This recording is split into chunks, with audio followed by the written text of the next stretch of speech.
Morning student, welcome to today's science and technology lecture part second. Student, we have discussed the chapter number 7, energy flow in ecosystem. मग त्याच्यामध्ये आपण pyramid of energy पाहिलं होतं. What is mean by decomposer पाहिलं होतं. मग कशाला म्हटलं जातं डिकम्पोजर?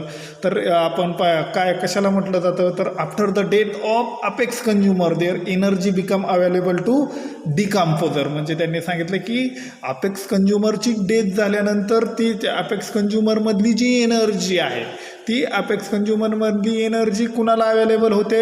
डिकम्पोजरला. मग डिकम्पोजर नेमके कोण आहेत? तर आपल्याला पाहिलं होतं आपण डिकम्पोजर नेमके कोण आहेत. तर त्यांनी म्हटलेलं आहे की फंजे अँड अदर मायक्रो ऑर्गॅनिझम, म्हणजे फंजेसारखे, बुरशी किंवा कवकासारखे किंवा इतर काही सूक्ष्मजीव आहेत ते काय करतात तर decomposes the bodies of dead animals, म्हणजे जे बॉडीचं डिकम्पोजिशन करत असतात. कुणाच्या बॉडीचं? तर जे डेड ॲनिमल्स आहेत, म्हणजे अपेक्स कंझ्युमर डेड होत असतात. मग अशा डेड ॲनिमलचं जे मायक्रो ऑर्गॅनिझम किंवा फंजे डिकम्पोजिशन करतात, डिकम्पोजस करतात, त्याला आपण काय म्हटलं होतं? डिकम्पोजर असं पाठीमागच्या लेक्चरला पाहिलं होतं. अतिशय महत्त्वाचं आहे. त्यानंतर बघा pyramid of energy in aquatic ecosystem, म्हणजे जलीय ऊर्जा मनोरा आपण त्याला म्हणू शकतो मराठीमध्ये. ते सुद्धा कशा पद्धतीने एनर्जी हळूहळू वरती गेल्यानंतर one level to another level, one trophic level to another trophic level, कशा पद्धतीने एनर्जी चेंज होत जाते ते सुद्धा आपण काय केलं होतं? पाहिलं होतं. मग आपल्याला काय पाहायचं आहे तर त्यांनी बघा आपल्याला नेमकं काय पाहायचं आहे तर ते आपण त्यांनी सांगितलेलं आहे की we can now see that due to the food web is formed by various modes of nutrition. म्हणजे त्यांनी सांगितलेलं आहे की काय आहे की we can now see that the food web is formed by various modes of nutrition, energy and various nutrients circulate continuously in ecosystem. म्हणजे तुमचे त्यांनी म्हटलेलं आहे की तुमच्या आता लक्षात आलेलं आहे की सजीवांचे विविध पोषण प्रकारानुसार अन्नजाळे काय झालेलं आहे? तयार झालेलं आहे. म्हणजे त्यांनी सांगितलं आहे we can now see that due to the food web is formed. म्हणजे हे अन्नजाळं कशा पद्धतीने तुमच्या लक्षात आलं आहे की अन्नजाळं फूड वेब कशा पद्धतीने फॉर्म झालेलं आहे? फूड वेब म्हणजे आपण त्याला काय म्हणतो? अन्नजाळं.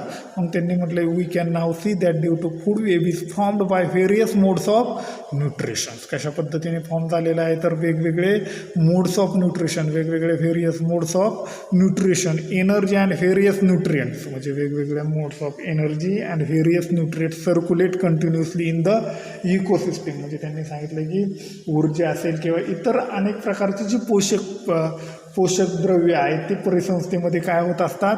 प्रभावित होत असतात. म्हणजे जे वेगवेगळ्या प्रकारची जी काही पोषक द्रव्य आहेत ते काय होत असतात? त्यांनी म्हणलं various nutrient circulate continuously in ecosystem. म्हणजे इकोसिस्टीममध्ये काय होत असतात? जी वेगवेगळ्या प्रकारची जी काही पोषक द्रव्य आहेत ते काय होत असतात? सर्क्युलेट होत असतात. मग पुढं बघा त्यांनी म्हणलेलं आहे की sun is the most important source of ecosystem. म्हणजे त्यांनी काय म्हणलेलं आहे की sun is the most important source of energy in any ecosystem. म्हणजे त्यांनी सांगितलं की सूर्य हा अतिशय महत्त्वाचा ऊर्जा स्रोत आहे. कशामध्ये? कोणत्याही इन एनी इकोसिस्टीम, म्हणजे कोणतीही परिसंस्था बघितली, मग ते ॲक्वाटिक असेल, टेरेस्ट्रियल असेल, मग कोणत्याही इकोसिस्टीममध्ये जर एनर्जीचा जर मेन सोर्स म्हटला किंवा महत्त्वाचा जर सोर्स म्हटलं तर कोणता सोर्स आहे? तर सन. कोणता सोर्स आहे? सन आहे. म्हणजे सूर्य हा त्या ऊर्जेचा काय आहे? त्याच इकोसिस्टीममधला महत्त्वाचा सोर्स आहे. म्हणून त्यांनी म्हटलेलं आहे की the sun is the most important source of energy in an ecosystem. Green plants of ecosystem store a sum of the solar energy in the form of food. म्हणजे त्यांनी म्हटलेलं आहे की जे green plants of the ecosystem store a sum of the solar energy in the form of food. म्हणजे त्यांनी सांगितलेलं आहे की जे काही इकोसिस्टीममधले किंवा जे काही ग्रीन प्लांट आहेत ते ग्रीन प्लांट काय करत असतात? इकोसिस्टीममधले सोलार एनर्जी काय करत असतात? स्टोअर करून ठेवत असतात. म्हणून त्यांनी सांगितलं green plants of ecosystem store a sum of solar energy in the form of food म्हणजे अन्नाच्या स्वरूपात ते काय करत असतात, सोलार एनर्जी स्टोअर करत असतात.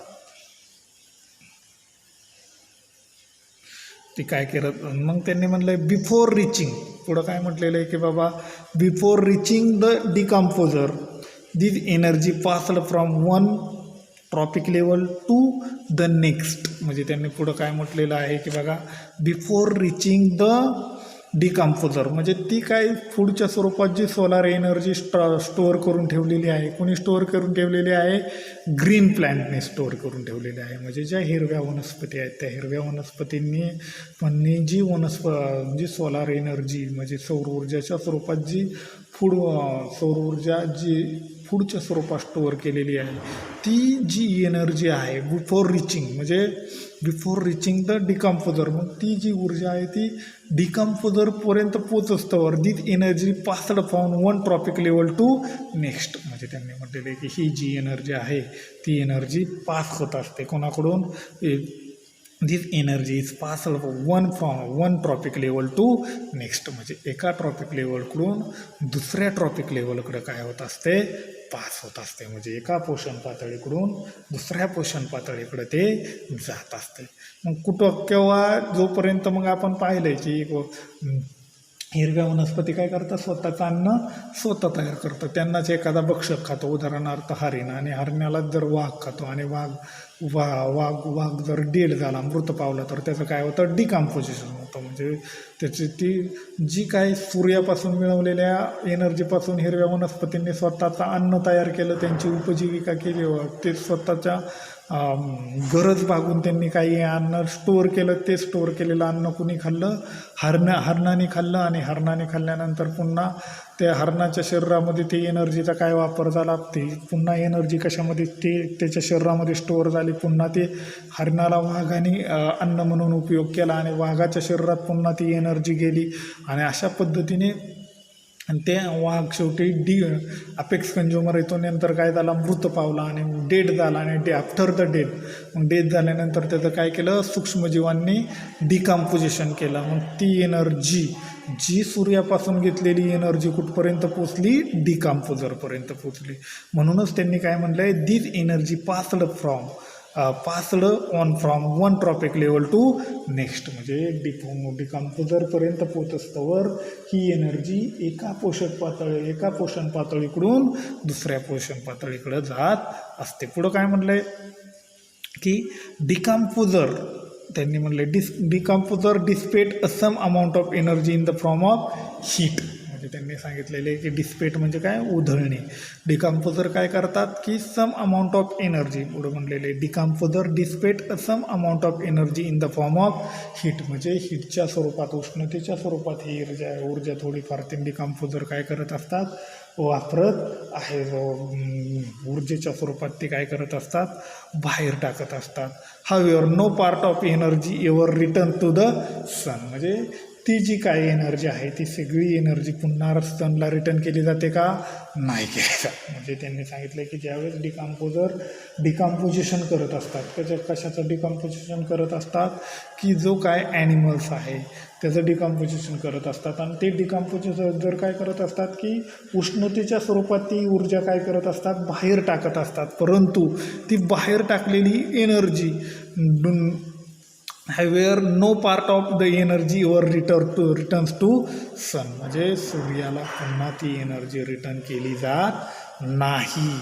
म्हणून त्यांनी सांगितले such passage of energy refer to as one way transport. म्हणून त्या अशी जी एनर्जी ती पुन्हा एनर्जी सूर्याकडं संक्रमित केली जात नाही.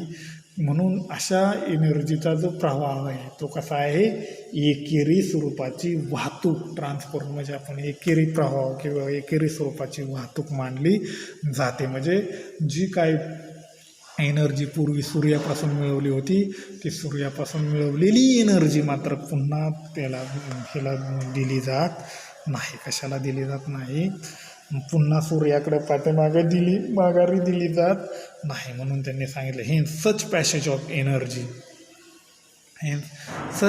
Of energy refer to as one way transport, म्हणजे त्यालाच काय म्हणलं जातं, वन वे ट्रान्सपोर्ट असंही म्हटलं जात असतं. म्हणून त्यांनी सांगितले decomposer dissipate some amount of energy in the form of heat, म्हणजे ज्यावेळेस डिकम्पोजिशन करत असतात त्याच वेळेस हे डिकम्पोजर ऊर्जेच्या स्वरूपात ही एनर्जी बाहेर टाकत असतात. म्हणजेच हावेर नो पार्ट ऑफ एनर्जी, पुन्हा ती सूर्याकडे रिटर्न टू द सन, म्हणजे सूर्याकडं रिटर्न केली, सूर्याकडं रिटर्न केली जात नाही. म्हणून अशी जो ऊर्जेचा जो प्रवाह आहे, वाहतूक आहे, ती कशी वन वे आहे, एकेरी आहे. म्हणून त्यांनी सांगितलं हे such passage of energy is refer to as one way transport. त्याला काय म्हटलं जातं, आपण वन वे ट्रान्सपोर्ट असं सुद्धा म्हणू शकतो. त्यानंतर पुढं बघा,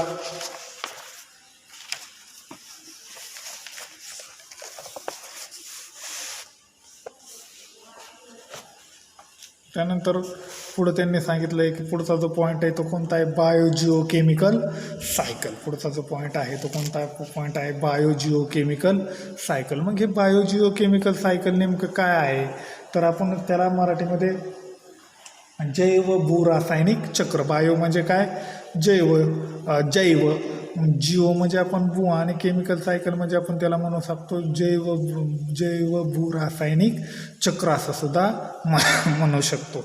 मग ही बायोजिओ केमिकल सायकल नेमकं काय आहे तर आपण पाहू शकतो. द एनर्जी फ्लो, म्हणजे त्यांनी म्हणताना काय म्हटलेलं आहे की बघा, बायोजिओ केमिकल सायकलमध्ये काय म्हटलं आहे, the energy flow in an ecosystem is one way, म्हणजे त्यांनी सांगितलं की energy flow of in an ecosystem तो कसा आहे, वन वे आहे, म्हणजे एकेरी आहे. आत्ताच आपण बघितलं की रिटर्न एनर्जी सनला दिली जाते का, नाही दिली जात. म्हणून जो एनर्जी फ्लो आहे तो एनर्जी फ्लो कसा आहे, वन वे आहे. म्हणून त्यांनी म्हणलेलं आहे the energy flow in an ecosystem is one way, म्हणजे एनर्जीचा जो फ्लो आहे, ऊर्जेची जी वाहतूक आहे, ती ऊर्जेची वाहतूक इकोसिस्टीममधली म्हणजेच परिसंस्थेमधली कशी आहे, एकेरी आहे. एकेरी स्वरूपाची वाहतूक या परिसंस्थेमध्ये होत असते. म्हणूनच त्यांनी म्हटले द एनर्जी फ्लो ऑफ एकेरी वाहतूक का म्हटलंय, तर एनर्जी सनला काय केली जात नाही, रिटर्न दिली जात नाही. म्हणून बायोजिओकेमिकल सायकल म्हणजे जैव भूरासायनिक चक्रामध्ये त्यांनी सांगितले the energy flow in an ecosystem is one way, म्हणजे एनर्जीचा फ्लो आहे इकोसिस्टीममधला तो काय आहे, एकेरी आहे. मग त्यांनी पुढं म्हटलंय the flow of nutrient is a cyclical, म्हणजे त्यांनी सांगितलं की जो एनर्जीचा फ्लो मात्र काय आहे, एकेरी आहे, परंतु फ्लो ऑफ न्यूट्रिएंट म्हणजे पोषक द्रव्याचा फ्लो जर बघितलं तो कसा आहे, सायक्लिकल आहे. म्हणजे काय आहे तो मात्र काय होतो, one trophic level to another trophic level, म्हणजे एका ह्याच्या लेवलकडून दुसऱ्या लेवलकडं मात्र काय केला जातो, ट्रान्सफर केला जातो. सायक्लिकल म्हणजे काय आहे, चक्रीय स्वरूपाचं. पोषक द्रव्याचा फ्लो मात्र कसा आहे, चक्रीय स्वरूपाचा आहे. म्हणून त्यांनी सांगितले the energy flow in ecosystem is one way, the flow of nutrient is a cyclical, म्हणजे न्यूट्रिएंटचा फ्लो म्हणजे कसा आहे, पोषक द्रव्याचा फ्लो कसा आहे, सायक्लिकल आहे.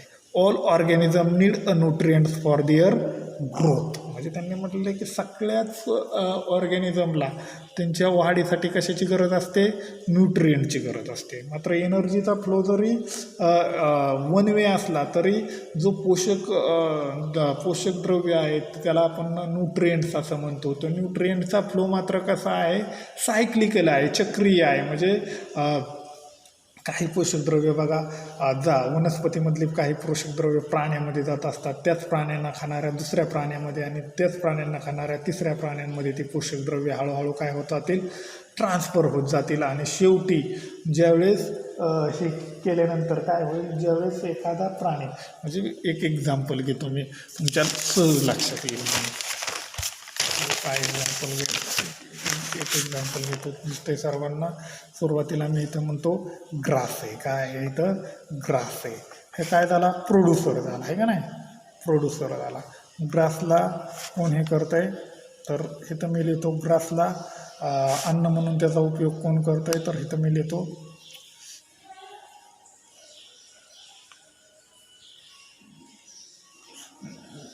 ग्रास हॉपर लिहितो.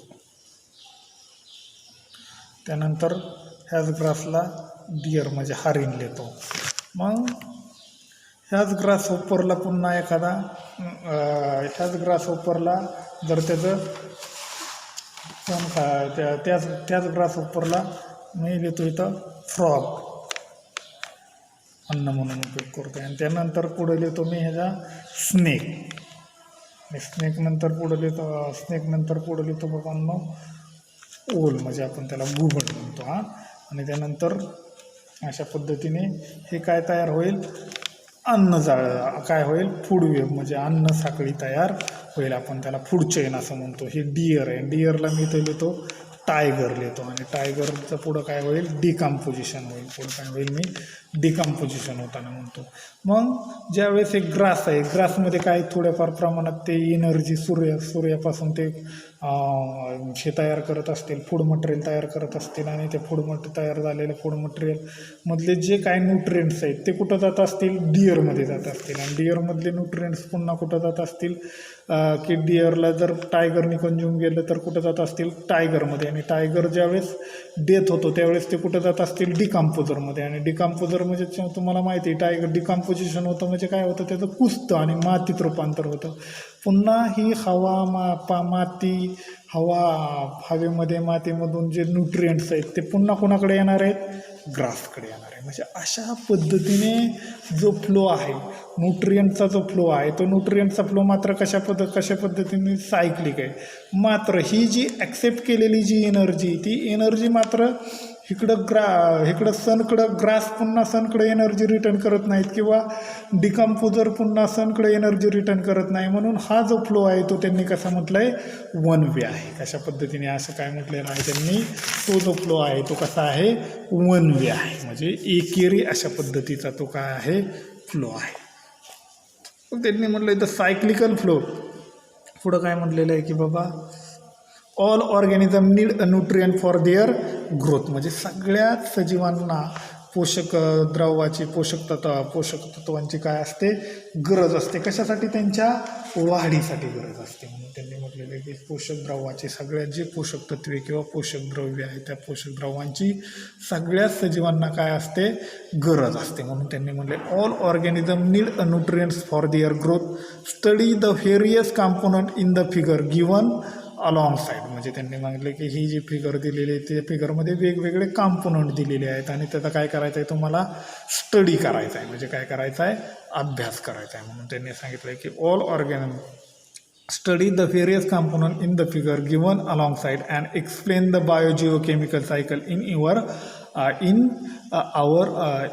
On words. म्हणजे तुमच्या शब्दामध्ये ही जी काही जैवरासायनिक चक्र आहे ते तुमच्या शब्दामध्ये काय करा, एक्सप्लेन करा. म्हणजे त्याचं एक्सप्लेनेशन तुमच्या शब्दामध्ये करा. म्हणून त्यांनी सांगितलेलं आहे की the given alongside and explain the biogeochemical cycle in own words. म्हणजे तुमच्या शब्दामध्ये त्याचं काय करा, एक्सप्लेनेशन करा. मग त्यांनी बघा हे जे बायोजिओकेमिकल सायकल आहे ते बायोजिओकेमिकल सायकलचं तुम्ही एक्सप्लेन करायचं आहे. इथे हायड्रोस्फिअर आहे, ॲटमॉस्फिअर आहे, त्याच्यामध्ये काय इंटरॅक्शन होते, ॲटमॉस्फिअर आणि इन्व्हायरमेंटमध्ये काय, इन्व्हायरमेंटमध्ये काय इंटरॅक्शन होते. मग त्याने interaction of hydrosphere, atmosphere, lithosphere with a biosphere. अशा पद्धतीने त्या जो काय तुमच्या वर्डमध्ये कशा पद्धतीने इंटरॅक्शन्स होत आहेत ह्याच्यामध्ये तुमच्या वर्डमध्ये काय करायचं आहे, एक्सप्लेनेशन करायचं आहे. मग पण the cyclical flow of nutrients within in ecosystem is called as biogeochemical cycle. म्हणजे त्यांनी बायोजिओकेमिकल सायकल कशाला म्हटलेलं आहे की बाबा सायक्लिकल फ्लो कशाला म्हटलं आहे बायोजिओकेमिकल सायकल, तर the cyclical flow of nutrients within an ecosystem is called as the biogeochemical cycle. म्हणजे जो अशा पद्धतीचा जो पोषक द्रव्याचा परिसंस्थेमधील जो चक्रीय स्वरूपातील प्रवाह आहे, म्हणजे सायक्लिकल फ्लो ऑफ न्यूट्रिएंट्स म्हणजे काय, सायक्लिकल म्हणजे आपण त्याला चक्रीय म्हणतो, आणि flow of nutrients within ecosystem म्हणजे पोषक द्रव्याचा जो काय परिसंस्थेमधला जो चक्रीय प्रवाह आहे त्यालाच काय म्हटलं जातं, बायोजिओकेमिकल सायकल. त्यालाच काय म्हटलं जातं, बायोजिओकेमिकल सायकल असं म्हणतो आपण त्याला. मग पुढं बघा बायोजिओ केमिकल सायकल म्हणजे तुमच्या लगेच डेफिनेशन जर विचारली तर तुमच्या लगेच लक्षात आलं पाहिजे, ज्याला अंडरलाईन करा. काय सिम्पल आहे, सायक्लिकल फ्लो म्हणजे चक्रीय प्रवाह कशाचा, न्यूट्रिएंट्स, कुणाचा, पोषक द्रव्याचा, कुणामध्ये विदिन अन इकोसिस्टीम म्हणजे जी परिसंस्था आहे त्या परिसंस्थेमध्ये अशा पद्धतीने सायक्लिकल फ्लो असतो. त्यालाच काय म्हटलं जातं, बायोजिओ केमिकल सायकल असं म्हटलं जातं. त्याला आपण काय म्हणतो, बायोजिओ केमिकल सायकल्स असं म्हणतो. त्यानंतर पुढं बघा, पुढं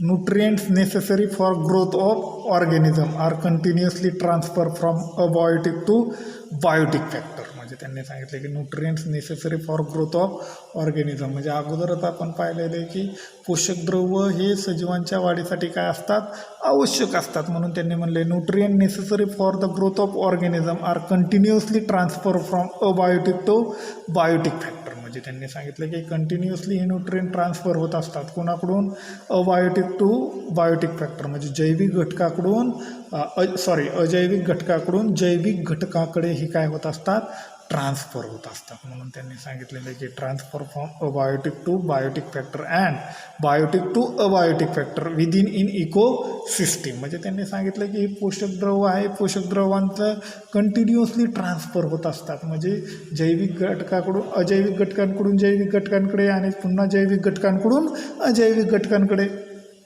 म्हणून बघा, nutrient necessary for the growth of organism are continuously transfer from abiotic to biotic factor and biotic to abiotic factor. अशा पद्धतीने त्यांनी सांगितलेले की त्यांनी abiotic to biotic factor and biotic to abiotic factor within an ecosystem. म्हणजे हे सर्व कुठं होत असतं, तर परिसंस्थेमध्ये होत असतं. विदिन अन इकोसिस्टीम म्हणजे हे सगळं कुठं होत असतं, तर परिसंस्थेमध्ये होत असतं. This cycle operate continuously through the medium of biosphere formed by the lithosphere and atmosphere hydrosphere. म्हणजे त्यांनी सांगितले की ही जी प्रक्रिया आहे ही कंटिन्युअसली दिस सायकल म्हणजे ही जे सायकल आहे म्हणजे ही न्यूट्रिएंटचे जे ट्रान्सफर आहे abiotic to biotic, biotic to abiotic किंवा बायोटिक टू अबायोटिक किंवा abiotic to biotic in any ecosystem. म्हणजे हे जे परिसंस्थेमध्ये हे जे काय होत असतं, ट्रान्सफर होत असतात न्यूट्रिएंट, हे सगळं जे सायकल आहे, हे सगळं जे चक्र आहे कुठं ऑपरेट केलं जातं, तर त्यांनी सांगितलं आहे this cycle is operate continuously through the medium of biosphere. म्हणजे त्यांनी सांगितले की बायोस्फिअरमध्ये हे ऑपरेट केलं जातं. बायोस्फिअरमध्ये म्हणजेच आपण त्याला म्हणतो जीवावरण म्हणतो फ्रॉम. मग हे बायोस्फिअर कोणापासून तयार झालेलं आहे, तर बघा पुढं, biosphere formed by the lithosphere. Biosphere कुणापासून तयार झालेलं आहे, लिथोस्फिअरपासून तयार झालेलं आहे. म्हणून त्यांनी सांगितलेलं आहे the biosphere formed by lithosphere, atmosphere and hydrosphere. म्हणजे लिथोस्फिअर म्हणजे आपण त्याला शिलावरण म्हणतो, ॲटमॉस्फिअर म्हणजे आपण त्याला म्हणतो वातावरण, आणि त्यानंतर हायड्रोस्फिअर म्हणजे आपण त्याला म्हणतो काय, जलावरण. अशा पद्धतीने ते काय झालेलं आहे, तयार झालेलं आहे. The cycling of biological, geological and chemical source of nutrient in this process is complex process and depends upon the level of energy transfer in ecosystem. म्हणजे त्यांनी सांगितलेले की काय, की या प्रक्रियेमध्ये जैविक इन दिस प्रोसेस कॉम्प्लेक्स म्हणजे त्यांनी सांगितलं the recycling of biological, geological आणि chemical source of nutrient in this process is complex. म्हणजे त्यांनी म्हणले या प्रक्रियेमध्ये जैविक, भूस्तरीय आणि रासायनिक पोषक द्रव्याची ही पोषक द्रव्याची चक्रीभवन ही क्रिया अतिशय कॉम्प्लेक्स आहे. म्हणजे रिसायकलिंग म्हणजे ही जी क्रिया आहे biological, geological, chemical source of nutrient this process is complex म्हणजे अतिशय गुंतागुंतीची ही काय आहे, प्रक्रिया आहे. Depend upon the level of energy transfer in ecosystem. म्हणजे कुणावरती आहे, तर त्यांनी म्हटले depend upon the level of energy transfer in ecosystem म्हणजे परिसंस्थेतील ऊर्जा पातळीवरती ही अवलंबून आहे. म्हणजे level of energy transfer in ecosystem म्हणजे जी काय परिसंस्था आहे त्या परिसंस्थेतील जी इकोसिस्टीम आहे त्या ऊर्जा पातळीवरती ती अवलंबून आहे. त्यानंतर बघा types of biogeo chemical cycle. Types of biogeo chemical सायकलमध्ये त्यांनी 2 सायकल सांगितलेले आहेत. कोणते 2 सायकल आहे? एक गॅसियस सायकल आहे आणि दुसरं कोणतं आहे? Sedimentary cycle. मग टाइप्स ऑफ बायोजिओ केमिकल सायकलमध्ये गॅसियस सायकल आणि सेडिमेंटरी सायकल आपल्याला बघायचं आहे. मग ह्या गॅसियस सायकल आणि सेडिमेंटरी सायकलमध्ये बघा काय आहे, तर आपण पाहू गॅसियस सायकल आणि सेडिमेंटरी सायकलमध्ये नेमकं कशा पद्धतीने आहे. गॅसियस सायकल म्हणजे आपण त्याला म्हणतो वायुचक्र असं म्हणतो आणि सेडिमेंटरी सायकल म्हणजे त्याला म्हणतो अवसादन भूचक्र असं म्हणतो. मग गॅसियस सायकलमध्ये हे काय होतं? An accumulation of the main काय होतं गॅसियस सायकलमध्ये, तर बघा an accumulation of the main abiotic gaseous nutrient material is found in the earth atmosphere. म्हणजे त्यांनी सांगितले मुख्य अजैविक वायुरूप पोषक द्रव्याचं काय होतं? वातावरणामध्ये हे आढळत असतात. Accumulation of the main abiotic gaseous nutrient material is found in the earth atmosphere. म्हणजे त्यांनी सांगितलं की अर्थचे जे ॲटमॉस्फिअर त्याच्यामध्ये मग असे काही मेन अबायोटिक गॅसियस न्यूट्रिएंट आहेत, म्हणजे जी काय आवश्यक असतात. म्हणजे त्याच्यामध्ये ऑक्सिजन असेल इन्क्लूड, म्हणजे त्यांनी सांगितले nitrogen, oxygen, carbon dioxide, water vapours हे गॅसियस आहेत. सगळे कसे आहेत? गॅसियस आहेत. बघा त्यांनी पुन्हा बघा an accumulation of the main abiotic gaseous nutrient material in found in earth atmosphere. म्हणजे पृथ्वीवरचं जे वातावरण आहे त्या पृथ्वीच्या वरच्या वातावरणामध्ये अशा पद्धतीचे हे न्यूट्रिएंट आढळतात. मग त्याच्यामध्ये कोण असतं? नायट्रोजन आहे, ऑक्सिजन आहे, कार्बन डायऑक्साईड आहेत, अशा पद्धतीचे काय आहेत किंवा वॉटर व्हेपर्स आहेत. हे सुद्धा प्लॅन्ट्सला किंवा ॲनिमल्सला काय असतात? पोषक द्रव्य म्हणून हे उपयुक्त असतात. मग सेडिमेंटरी सायकलमध्ये काय येतं? तर त्यांनी म्हटले सेडिमेंटरी सायकलमध्ये आपण पाहू an accumulation of the main abiotic nutrient material in found in the soil. म्हणजे अशा पद्धतीने हे ह्याचं जे ॲक्युमुलेशन म्हणजे संचयन होत असतं, जे काय अबायोटिक मटेरियल आहे म्हणजे जे अजैविक अशा पद्धतीचे पोषक द्रव्य आहेत, ते जे पोषक द्रव्य जे पदार्थ आहेत ते कुठं सॉईलमध्ये आढळतात. Sediment and sedimentary rock. Sediment and sedimentary rock म्हणजे काय? खाली साठलेला जो गाळ असतो किंवा जे खडक असतात त्याच्यामध्ये अशा पद्धतीचे हे न्यूट्रिएंट्स आढळतात असतात. मग ते कुठले असतात? Including soil. म्हणजे त्याच्यामध्ये कुणाचा समावेश असतो? तर त्याच्यामध्ये सांगितलं include soil component like iron, calcium and phosphorus. म्हणजे त्याच्यामध्ये including soil component like iron असतील, कॅल्शियम असेल किंवा फॉस्फरस ह्यांचा काय असतो? समावेश असतो. मग त्याच्यानंतर बघा पुढं काय म्हटलेलं आहे गॅसियस सायकलमध्ये. आजही पुढे जाऊन त्यांनी म्हटले the gaseous cycle is a speeder cycle than sedimentation cycle. म्हणजे त्यांनी सांगितलं की गॅसियस सायकल हे फास्ट आहे, अतिशय वेगाने होत असतं, त्याचा वेग हा जास्त आहे कोणापेक्षा?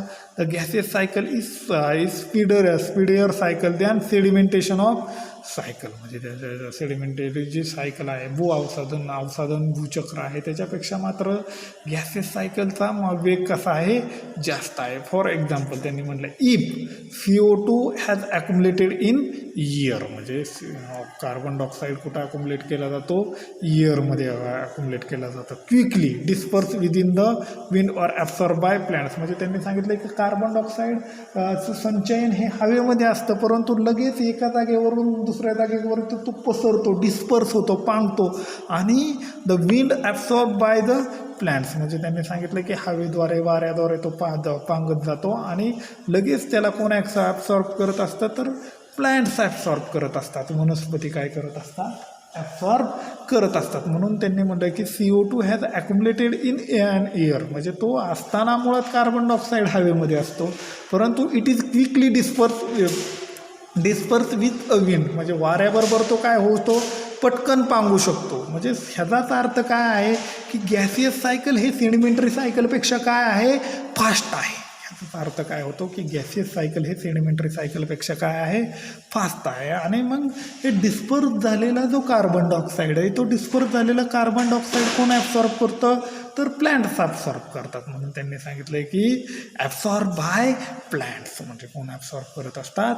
तर प्लॅन्ट्स ॲब्सॉर्ब करत असतात. मग पुढं त्यांनी सांगितलं की climatic change and human activity seriously affect the speed intensity and equilibrium of this cycle. म्हणजे त्यांनी सांगितलं की climatic change and human activity seriously affect the speed, intensity and equilibrium of this cycle. म्हणजे जर अशा वेळेस गॅसेस सायकल असेल त्यावेळेस जर काही क्लायमेटिक चेंज झाला, म्हणजे वातावरणामध्ये काय बदल झाला किंवा हवामानामध्ये काय बदल झाला किंवा ह्युमन ॲक्टिव्हिटी म्हणजे मनुष्याने काहीतरी ॲक्टिव्हिटी केली, म्हणजे काही ना काही सिरियसली ॲक्टिव्हिटी केली, तर ह्याचा सगळ्याचा परिणाम त्या गॅसेस सायकलच्या कशावरती होतो, स्पीडवरती होतो. म्हणजे त्या गॅसेस सायकलच्या वेगावरती होतो आणि त्याच्या इंटेन्सिटी म्हणजे त्याच्या तीव्रतेवरती होतो. इक्विलिब्रियम ऑफ दिस सायकल म्हणजे जो सायकलचा जर इक्विलिब्रियम आहे त्या इक्विलिब्रियम ऑफ दिस सायकल म्हणजे तो इक्विलिब्रियम म्हणजे त्याचा जो समतोल आहे तो काय होत जातो, त्याच्यावरती परिणाम होत जातो. एक साधं उदाहरण देतो बाळांनो तुम्हाला.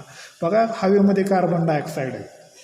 हवेमध्ये काय आहे, कार्बन डायऑक्साईड आहे. परंतु काय केलं की तो त्याच्या मार्गाने वनस्पती काय होत असतात, ते ॲब्सॉर्ब करत असतात, इकडं तिकडं वाऱ्याने जात असतात. आणि मध्येच आपण जर एखादी आग लावली, काय केली आपण जर एखादी काय केली आग लावली, तर त्याच्यामधून सुद्धा काय बाहेर पडतो, त्या धुरामधून कार्बन डायऑक्साईड. मग कार्बन डायऑक्साईडचं प्रमाण काय झालं बाबांनो, वाढलं. काय झालं, प्रमाण काय झालं, वाढलं. कुठलं वाढलं, इयरमधलं वाढलं. आणि त्याच्या प्रमाण जर वाढलं तर त्याच्यावर स्पीड म्हणजे म्हणजे जे गॅसेस सायकल होतं त्याच्या स्पीडवर काहीतरी परिणाम होईल. त्याची जी इंटेन्सिटी आहे म्हणजे त्याची जी तीव्रता आहे त्याच्यावरती काहीतरी परिणाम होईल.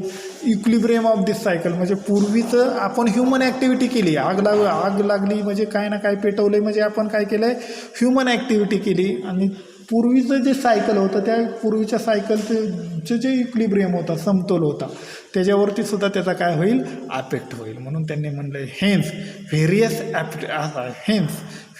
Aspects of this cycle are extensively studies nowadays. म्हणजे त्यांनी सांगितलं की हे विविध घटकांचा अभ्यासावर आता विशेष भर दिला जात आहे. ठीक आहे, या ठिकाणी काय करू आपण